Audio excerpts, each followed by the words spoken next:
Aku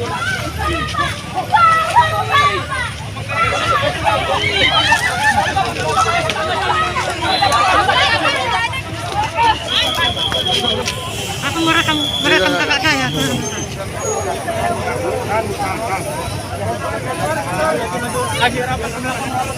Pak, merekam kakak saya. Pak Jokowi.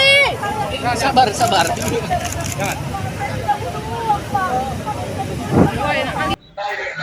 Saya kan tahu ada acara HPN di Medan kan, dan itu acaranya ada di Gedung Serbaguna Pemprov Su. Ya. Jadi saya dapat info dari teman saya yang di Jakarta, kebetulan dia juga wartawan, tapi dia nggak ada di situ.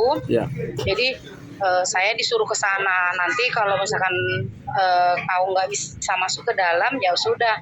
Ditunggu di luar saja, pastinya kan presiden akan keluar dari dalam. Ya. Udah saya menunggu di sana. Nah ketika beliau sudah keluar ya saya langsung panggil beliau, saya panggil berteriak, terus beliau dengar ya saya dipanggil gitu, saya jumpain, saya ngomong, saya bilang ayah saya hari ini di penjara, sampai hari ini masih di penjara. Siapa yang penjarakan gitu? Saya bilang TPL Pak. TPL itu apa? Indorayon di Kabupaten Toba. Saya dari Kabupaten Toba Pak, saya bilang gitu. Oh gitu. Sudah berapa lama Bapak di penjara? Sudah jalani 7 bulan Pak. Oh gitu. Kasih nomormu sama ajudan saya, biar ajudan saya nanti yang membereskan gitu. Jadi saya bilang Pak, saya tidak butuh janji Pak. Saya hanya mau Bapak benar-benar berjanji pada saya, saya bisa lepas gitu. Jadi Bapak itu bilang Iya. Nanti ajudan saya yang ini ya, yang selesaikannya. Kasih saja nomormu, nomor HP-mu, alamatmu, sama KTP-mu kasih saja gitu. Jadi saya kasih, ditulis sama ajudannya. Udah, saya bilang Pak, Bapak harus berjanji melepaskan ayah saya. Iya. Nanti ajudan saya yang selesaikannya.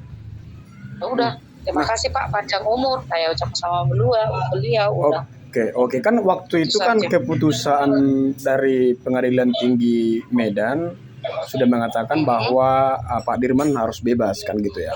Tapi ternyata pihak Kejari mengungkit yang tahun 2017. Bagaimana komentar Anda sebagai putri? Gitu? Iya benar. Ya, saya bilang seperti yang saya ucapkan waktu saya dipanggil ke Kapolda, kan saya udah dipanggil juga ke Polda Sumut.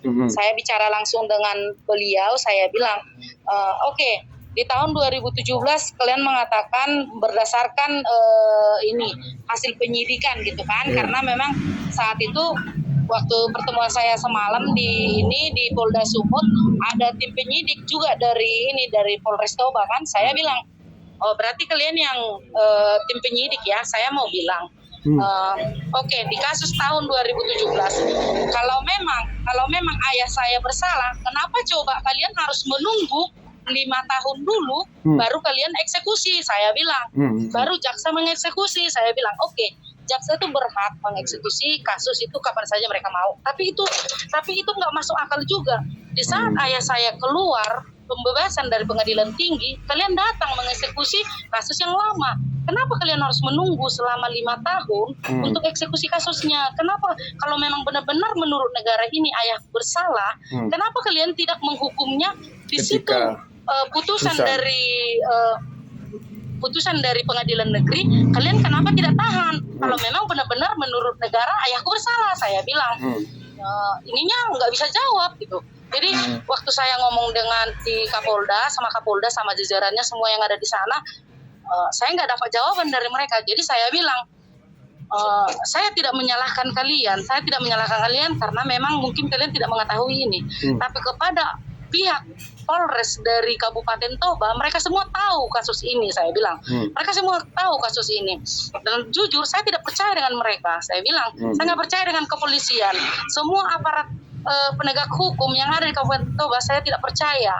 Kenapa? Karena bagi saya mereka itu sama, semua kerjasama yang bagus dengan TPL. Saya bilang demikian. Ya memang kenyataannya. Jadi udah, saya kan nggak ada dapat solusi lah intinya dari Kapolda.